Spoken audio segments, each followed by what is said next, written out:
Bonjour à tous les amis, alors là je vais vous faire ma sélection pour le quintet de demain qui court à Longchamp. Eh oui, le meeting reprend. Sur un parcours de 1600 mètres, je pense que le terrain va être bon souple, mais ne sera pas défoncé. Voilà. Donc comme j'ai déjà dit, hein, le parcours de Longchamp, on l'appelle le toboggan. Mais Sarah Tatouille pourra pas vous le dire. Et ça, c'est pas marqué sur les journaux non plus, Guignol. Voilà, mais avant ça, je voudrais revenir sur deux guignols qui sont abonnés, puis qui se la ramènent, qui sont abonnés à l'autre guignol. Hein, déjà, je vais vous dire, le page Nicole, bah, tu sais, tu devrais regarder comment plutôt parle ton pronostiqueur adoré Ratatouille parce que c'est pas bien beau. Puis tout ce qu'il a fait, tu sais, hein, il arrête pas le harcèlement, il est coutumier du fait, il est jaloux et tutti quanti. Donc moi, quand on me cherche, on me trouve. Mais moi, la différence de lui, c'est que je suis pas mal poli. Il m'a insulté plusieurs fois. Tu n'as rien dit. Il a fait montrer des enfants en vidéo avec des têtes que je dirais pas le nom. Tu ne l'as pas ouvert, donc tu as été signalé par rapport à tes propos par plusieurs personnes. Et oui, tout simplement, car quand on juge, quand on me juge, juge d'abord ton pronostiqueur. Car franchement, il est tout le temps en train de se la ramener. Il est coutumé du fait. Lui, il harcèle, donc faut pas s'étendre du retour. Mais oui, mais comme là, il est grillé, eh ben voilà, parce que ton pronostiqueur est mauvais. Tout simplement, et il vit dans le mensonge. C'est pour ça qu'il n'est plus suivi ni rien du tout. Et voilà le résultat. Qui cherche trouve et qui s'y frotte s'y pique. Il y en a même un autre, hein. Michael Legros, alors toi aussi, hein. Avant de l'ouvrir, s'il te plaît, regarde ton pronostiqueur, hein. D'accord? Parce que s'il y en a bien un qui est malade, c'est bien lui, hein. Voilà, tout simplement. Donc quand on suit un guignol de l'info, ça en dit long sur vous deux. Voilà, parce qu'il y en a beaucoup qui ont déserté, hein. Tout simplement. Puis la mythomanie, hein, ça lui a arrangé le cerveau. À mon avis, vous devez tourner à la villageoise, vous aussi, hein. Tout simplement. Donc Nicole Lepage, au lieu de te l'ouvrir, regarde bien comment il parle, ton pronostiqueur et son langage, hein, parce que mon langage, moi, il n'est pas ordurier, tout simplement. Je réplique car je me laisse pas faire par un guignol de l'info qui n'y connaît rien et qui gruge tous les abonnés ainsi que les abonnements. Tout simplement parce que ses résultats sont médiocres. Voilà, là, il a besoin de reconnaissance, qu'est-ce que vous voulez que je vous dise? Mais vous, poursuivre une personne comme ça, c'est vraiment que vous avez un problème. À bon entendeur, on ferme la parenthèse, fallait que je le dise, car Jojo, c'est pas un mytho, mais il dit ce qu'il pense. Voilà, mais par contre, vous venez bien sur ma chaîne, hein. Eh oui, les deux que je viens de citer, vous venez bien sur ma chaîne, hein, parce qu'il y en a beaucoup qui ont quitté le bord, qui ont compris, hein. Eh oui, c'est normal, hein. Eh oui, le Titanic est en train de couler, hein, c'est comme les vues, et puis les pouces, on n'en parle même pas. À bon entendeur, les amis, c'est pour ça qu'il a dit sur sa vidéo, on est venu me le dire, hein, comme quoi, il parlerait plus de moi, c'est normal, hein. Je le ridiculise tous les jours, niveau pronostic. Eh oui, il fait de la publicité mensongère sur moi. Eh oui, sauf que moi, c'est la vérité ce que je dis sur lui. Et puis surtout, messieurs, dames, il ne veut pas m'affronter sur TikTok. Pourquoi? Parce qu'il sait que déjà, je le ridiculise et qu'il connaît rien au niveau des courses, des chevaux et tutti quanti. Il sait très bien que là, la fête est carrément finie pour lui. C'est pour ça que c'est pas la première fois, messieurs, dames, qui dit je ne parlerai plus de lui. Hein?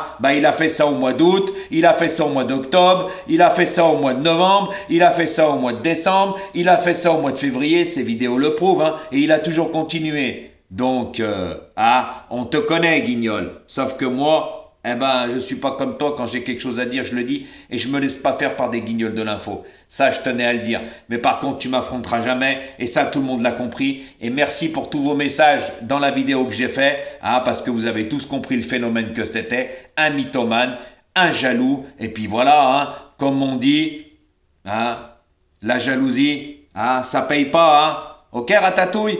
Parce que vu tes résultats, comme on dit mamma mia, à ta place, je devrais arrêter. Hein, parce que tu es le plus gros des critiqueurs, tu critiquais sur les vacances, tu critiquais sur tout. Hein, le page Nicole, tu l'as pas ouvert là, ta grande bouche. Hein, eh oui. Là, la différence, pourquoi tu lui as pas dit, c'est pas bien tout ça? Eh oui, mais à mon avis, ça doit y aller la villageoise avec lui, hein. Eh oui, oui, pour suivre un personnage comme ça, un guignol de l'info pareil, faut vraiment pas avoir la lumière à tous les étages, hein. Et je tenais à le dire, car ton message a été scanné et signalé, hein. Donc c'est bien beau, hein. Eh oui. Donc ne t'inquiète pas pour ça. Là, je ferme la parenthèse, mais je tenais à le dire quand même. Donc, messieurs, dames, pour le quintet de demain, donc comme j'ai dit, hein, c'est un parcours collant qui favorise les chevaux qui courent en tête. Car c'est la moyenne piste demain, et ça non plus, c'est, voilà, les entraîneurs ne le disent pas, hein, Ratatouille. Eh oui, mais moi, tout ce que je dis, c'est pas marqué sur les journaux, sinon tu me fais voir le journal, hein, ça s'appelle des preuves, mais non. Tous mes abonnés le savent, hein. De toute façon, hein, toi, tu gagnes quand c'est des tiercés, quartés, quintés, cacahuètes, mais quand ça paye, eh ben voilà. Mais par contre, je tenais à dire, hein, c'est le dernier message. Hier, il y a bien un abonné qui t'a dit, mais tu n'as pas l'as, hein, tu ne l'as pas donné dans ton cadre non partant, hein, bah, tellement que t'es perturbé, hein. Eh ouais, la villageoise, ça bouffe les neurones, eh ben non. Et c'est vrai, effectivement, j'ai écouté ta vidéo, car moi je ne te suis pas, mais toi tu es abonné à ma chaîne et tu me suis très souvent. J'ai été écouter ta vidéo d'hier pour le quintet d'hier, hein, avec l'as qui a gagné. Bah effectivement, tu n'avais pas donné le nom partant. Et qu'est-ce qu'il t'a dit? Tu as vite effacé le message encore une fois, hein, mais moi on me l'a envoyé. Comme quoi, bah, avec tes pronostics, bah, ils étaient jamais remboursés, malgré que c'était un abonné fidèle à toi, hein, qui voulait se désabonner, qui se réabonnerait pas. Voilà. Et puis que tu étais un gros menteur parce que tu n'avais pas donné l'as en cas de non partant. Tout simplement, c'est facile après l'arrivée, hein. Eh oui. Et boum, dans ta tête, hier, je t'ai fait encore mal. Voilà. Là, on ferme vraiment la parenthèse. Donc, messieurs, dames, pour le quintet de demain à Longchamp, attention, le terrain risque d'être bon. Donc, privilégiez les petits numéros de corde, c'est ce qu'il a fait Ratatouille. Eh oui, il a pas pris les gros à l'extérieur. Il m'écoute bien, hein, vous voyez, il prend des notes, hein. Il écoute bien Jojo, malgré que sur les journaux, ils en parlent pas de ça, hein. Mais qu'est-ce que vous voulez que je vous dise, hein? La jalousie lui a bouffé le trognon et le cerveau. Les neurones, il en a plus, hein. Alors, celui-là qui est malade, Nicole, hein, et Michael, hein, posez-vous les bonnes questions, hein. D'accord? Voilà, parce que quand on fait les arrivées, c'est même pas définitif et on dit qu'il y a le 2 en troisième et puis qui a été distancé après enquête à la haie pour avoir mis trop de coups de cravache. Ça, hein, ça en dit long sur le personnage. Donc moi, messieurs, dames, demain, en pole position dans ma sélection, j'ai mis le numéro 16 qui va être monté par Mademoiselle Marie Vellon, corde 6. Alors elle est en super forme, ce cheval. Il est en super forme. Il se retrouve très bien placé en bas de tableau avec 51 kilos. Alors attention, ça peut faire mal. Moi, je lui vois une très belle chance dans cette course, en sachant que c'est un cheval qui sort très vite des stalles, qui se monte pas trop loin de la tête et qui finit très bien ses parcours. Et en plus, il cherche sa course. La dernière fois, c'était sur 1800 mètres à Dieppe et la ligne est très très bonne car les chevaux qui sont retrouvés 2e et 4e et 5e ont répété que ça soit dans des quintets à Deauville ou à Clairefontaine. Ok, voilà. Déjà une bonne information. En sachant que le terrain ne va pas lui est indifférent à elle, mais surtout que s'il y a un terrain rapide, ça va extrêmement l'avantager. Donc demain, surveillez bien la météo. Si le terrain est bon souple, à 51 kilos, elle peut s'envoler dans la ligne droite. C'est pour ça que moi je l'ai mis première. Après, ça sera à vous de voir. En deuxième position, eh ben moi, celui-là non plus. Ça va pas être le cheval de tout le monde. J'ai mis le numéro 9 qui va être monté par Michael Barzalona, corde 9.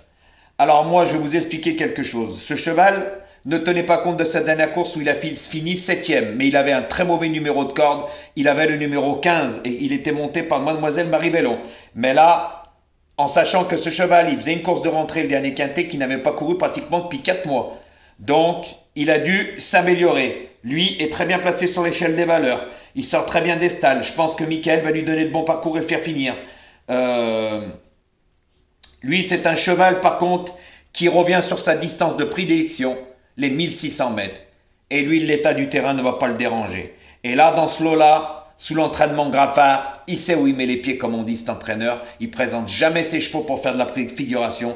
Donc, c'est pour moi, c'est pour ça que je l'ai mis deuxième. Voilà. Gagner, bah, c'est possible aussi, car le lot est vraiment ouvert demain, mais je pense que les numéros de corde vont faire leur différence et on en reparlera après l'arrivée. Car même Ratatouille en a pris considération, donc il m'écoute bien. Voilà. Donc je l'ai mis ce 9 deuxième. En troisième position, j'ai mis ce numéro 2 qui va être monté par Tony Picken, corde 3, très bon numéro de corde. Tony Picken, par contre, avait le choix des montes. Il y a le numéro 6 que je vais vous parler plus tard. Donc il aurait pu le monter. S'il a choisi le numéro 2, c'est que vous inquiétez pas que les jockeys, comme je vous ai dit, généralement ils se trompent pas quand ils choisissent un cheval sur l'autre.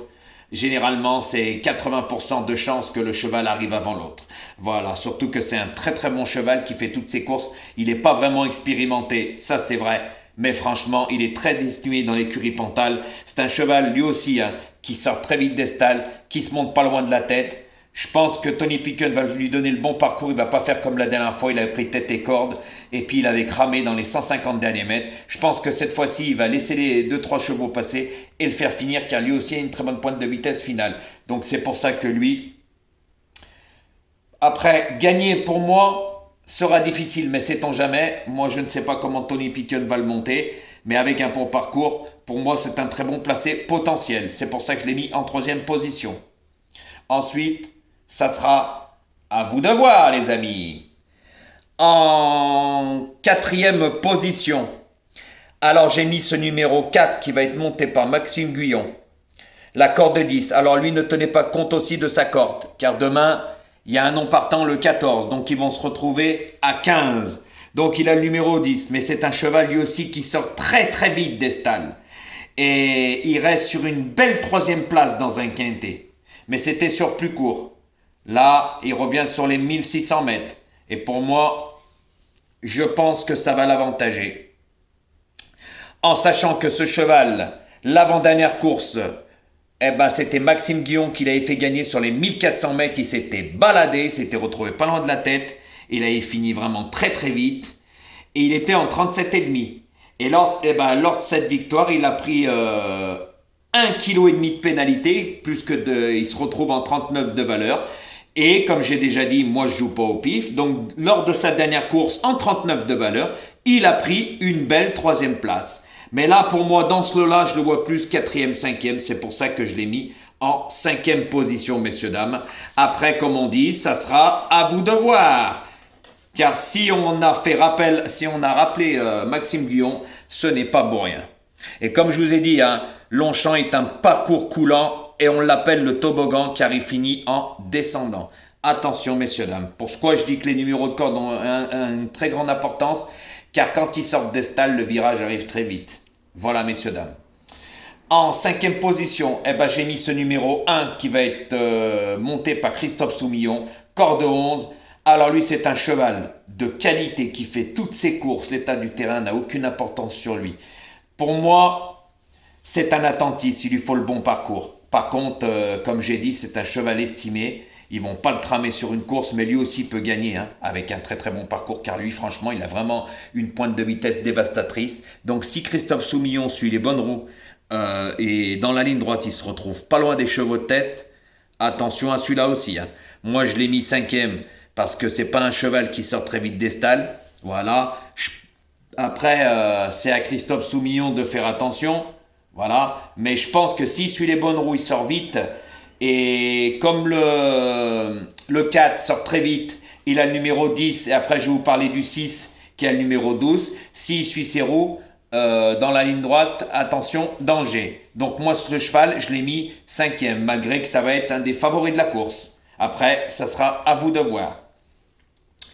Mon 6e cheval, ce sera ce numéro 12 qui va être monté par Marilyn Hélon.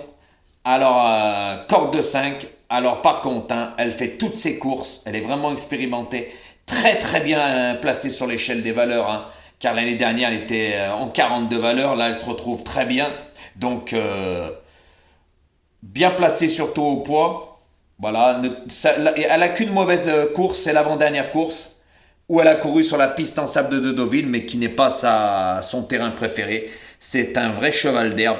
Donc je pense que demain, elle aussi peut créer, avec Marilyn Hélon, peut créer une belle surprise, car c'est un cheval aussi qui se monte près de la tête et qui peut même prendre le train à son compte. Voilà, mais je la préfère quand on la fait terminer. Donc à ce point-là, pour moi, c'est une bonne placée potentielle. C'est pour ça que je l'ai mis en 6e position. En 7e position, on en vient, quand je vous ai parlé du 2. Voilà, le 2e de l'écurie Pantal, le numéro 6. Il va être monté par Stéphane Pasquier. Stéphane Pasquier l'a déjà monté, mais comme je vous ai dit, Tony Picken a le choix des montes avec Pantal. Voilà, c'est lui qui choisit, il a un contrat avec. Donc, moi, ce cheval, le numéro 6, pour moi, n'a plus de marge. Mais il peut se placer 4-5e. Je vais vous expliquer pourquoi. Il cherche sa course dans les quintets. La distance ne va pas le déranger, mais il a la corde de 12. Donc ce cheval, par contre, attention, c'est une bombe quand il sort. Il aime bien prendre la tête, même en troisième épaisseur, ça ne le dérange pas. Et c'est un dur à cuire. Mais pour moi, ce cheval, comme j'ai dit, je ne lis pas dans une boule de cristal, je fais le papier. Pour moi, il va faire un effort en partant qui risque de payer à la fin. Car ce n'est pas le cheval qui a une très très bonne pointe de vitesse finale. C'est un cheval qui mène bon train en fait. Mais avec un plus petit numéro de corde, j'aurais pu le mettre plus haut. Mais vu le numéro 12, je pense que lui va très bien partir et ceux-là qui vont être derrière lui vont le mystifier. C'est pour ça que, messieurs, dames, moi je l'ai mis en 7e position. Après, ça sera à vous de voir, car pour moi, il est trop chargé. Ensuite, mon 8e et dernier cheval, alors lui, ça va pas être le cheval de tout le monde, c'est le numéro 15, corde 1, monté par Anthony Cractus. Alors par contre, celui-là, il reste sur une victoire. Il est en 31 de valeur, il se retrouve en 33,5, pénalisé de 2,5 kg, mais il faut voir la ligne droite. Hein. Franchement, il a vraiment gagné très facilement. Pour moi, il est encore très bien placé sur l'échelle des valeurs, surtout à ce poids-là en bas de tableau. Ah ouais, avec ce petit poids. Donc lui aussi, hein, c'est un cheval qui se monte derrière les leaders, qui sort très bien des stalles. Et ça compte beaucoup sur les 1600 mètres. Il faut toujours faire attention, ça, sur certains parcours, parce que si vous partez mal, les carottes sont cuites avant l'arrivée, c'est moi qui vous le dis. Donc, et ça sur les journaux Ratatouille, ils ne vous le disent pas. Et tout ce que je dis, ils ne le disent pas.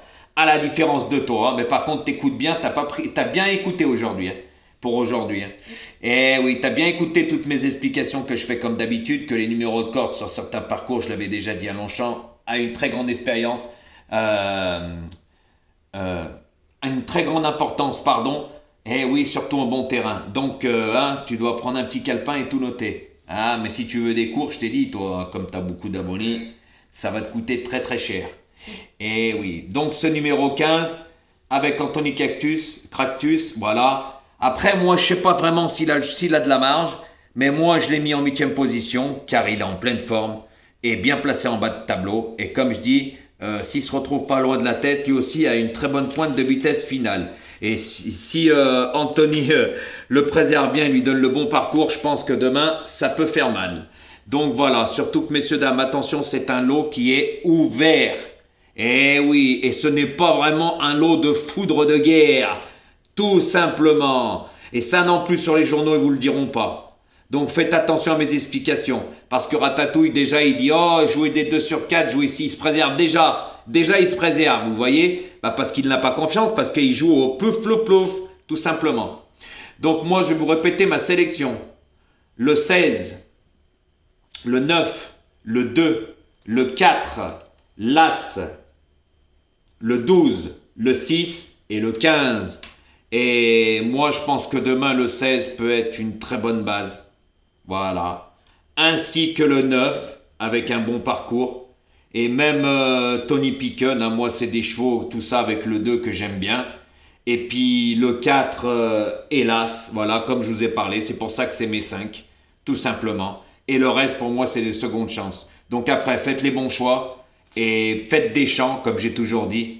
Ne jouez pas au quintet, je vous l'ai toujours dit aussi, faites plutôt des multis. Voilà, avec 5 chevaux de base et les autres derrière, vous pouvez même en rajouter. Ou 6 chevaux et les autres derrière en rajouter. Voilà, c'est mieux parce que les quintés, quand on a des bonus, ça rembourse même pas. Parce que l'autre guignol, maintenant, c'est C9. Hein, on sait qu'il en joue 9, son canon partant. Hein, parce qu'à chaque fois qu'il a rien dans C8, bah, il va nous parler de son 9e. S'il peut lui donner le tiercé au quartet ou le quintet, mais c'est mirobolant. Il prend ses abonnés pour des riches, puis quand il fait les débriefs, il a 0 commentaire. Donc les gens ne l'écoutent pas, ne le suivent pas, ils jouent pas ses pronostics. Comme j'ai déjà dit, ah, ils viennent le voir pour se foutre de sa gueule. Et c'est la réalité des choses, parce que c'est un vrai comique. Vous savez, je vais vous le redire, un pronostiqueur qui ne parle pas des chevaux, pour moi, c'est pas un pronostiqueur. Tout simplement. Il est là que pour autre chose. Voilà, vous grugez. Et vous faire croire des belles paroles, mais comme vous n'y connaissez pas, vous y croyez, mais avec quelqu'un comme moi, voilà, mais remarquez, il y en a beaucoup qui ont compris son manège, c'est pour ça qu'il est plus suivi, hein, et tu devrais mettre tes vidéos un jour avant, hein, un jour avant, parce que les vues, je crois que YouTube t'a bloqué le compteur, hein. Ah oui, c'est un truc de fou, hein. Il met ses vidéos 15 heures à 20 heures avant les miennes, et puis il a toujours moins de vues, hein. Puis il y a vraiment une énorme différence, hein. Et puis les pouces, à ta place, j'arrêterai. Prends ta petite camionnette et va ramasser les cacahuètes. Ok? Voilà, tu m'as cherché, tu me trouves. Hein. Moi, c'est pas un souci. Hein. Quand on me cherche, on me trouve, je t'avais averti. D'arrêter, t'as continué. Donc les amis, bonne chance pour demain. Et écoutez bien mes explications. Parce que je vous dis que demain, moi, je dis pas ça. Je prépare déjà mes arrières pour demain. Tout simplement. Mais par contre, je vous dis que la course est ouverte. À bon entendeur les amis.